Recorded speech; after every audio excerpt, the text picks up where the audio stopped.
Thank you. I'm joined by Tom Caulfield right now, and I have to say, congrats, right? It's been a year since you went public, and if you just look at the 3-month chart for the stocks, which is down 17%, you got Intel, we just talked about it, maybe up today, but still down over the same time frame, 27%, and you guys are up 20%. So what gives? What's the magic sauce? Well, first, thank you for having me, and I think our performance just doesn't happen. We have 15,000 amazing colleagues around the world. We work 365 days a year, 7 days a week, because that's what our business takes. So it's really a testimony to the team we have around the world, and we're quite proud of how the stock performance is held up. We can't really talk about financials, right, because you're in a quiet period right now. So I want to talk about expansion, and that's been a big theme right now. You know, expanding in the United States, bringing back manufacturing here, decoupling from China.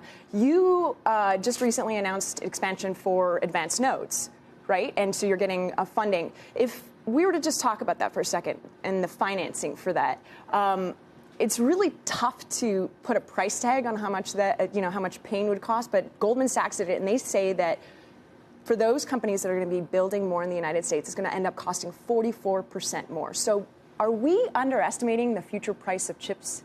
Are we going to see a skyrocket if we're bringing it all back to the U.S.? So a lot to unpack there. I know, it's a loaded question, but just know, are we underestimating the price of chips in the near term?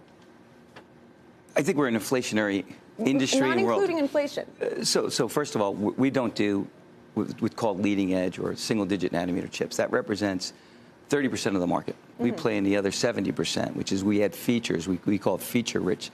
We add embedded memory for security applications. We add high voltage for display. We add RF and low power for connectivity. So that's where we play, and there's a fair amount of investment needs to be made there as well. So the second part is a little bit how are we going to fund all this capacity? It's a big bill. Well, it starts with the CHIPS bill.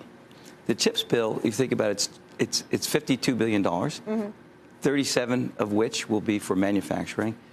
But remember, that's not the whole package. That'll probably cover the third. So that $37 billion will unleash $120 billion of funding for semiconductor manufacturing capacity. But it's also spread out over several years and split amongst many companies. Yes, but it's all going to add capacity, and it's one of these things you just couldn't spend it all in one day if you wanted to. Right. Think about the lead time for equipment, to build facilities, to even house the equipment. It takes time to put capacity on.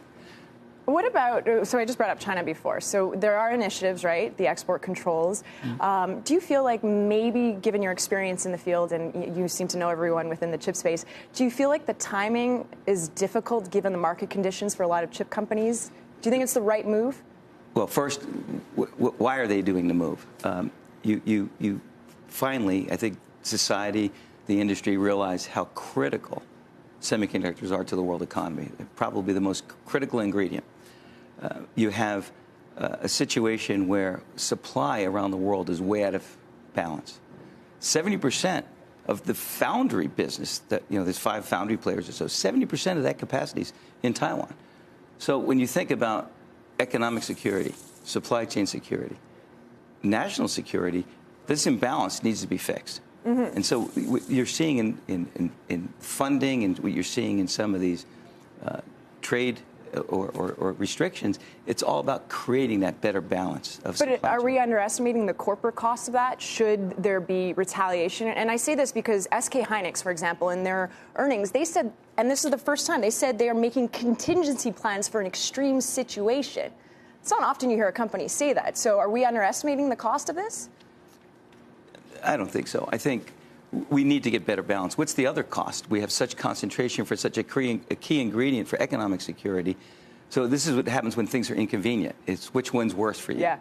Right? So nothing comes without pain, nothing comes without inconvenience, and you have to arbitrage between that risk-reward. Shepard Smith here. Thanks for watching CNBC on YouTube.